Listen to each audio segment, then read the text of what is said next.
جبت اكبر شوية علشان يطلع معقول وحجمه معقول، يعني قريب من الاوريو اللي احنا عارفينه. طبعا بيبقى لونه كاتم، بيبقى طعمه حلو جدا جدا جدا، بيبقى لونه غامق.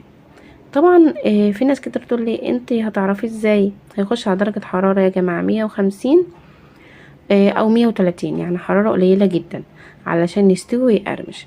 هتعرفي ازاي؟ هتحسي اللون اللمعة دي كلها اختفت. هنجسه كده، يعني بسيط كده بصوابع كده بطريقة خفيفة. لو هو تلاقيه ابتدى ينشف من الطرف تمام، ولسه من النص شوية، يبقى هو كده تمام استوى جدا. الفيديو بتاع الكريمة دي طبعا اتقطع مني، بس انا هقول لكم برضو على بسيط كده جدا. هنجيب معلقتين كبار زبدة، وعليهم ربع كوباية سكر بودر مطحون جدا، وهنبتدي نضربهم بالمضرب اليدوي او المضرب الكهربائي زي ما حضراتكم شفتوا في اول الفيديو. تمام كده. ما تنسوش تصلوا على النبي. و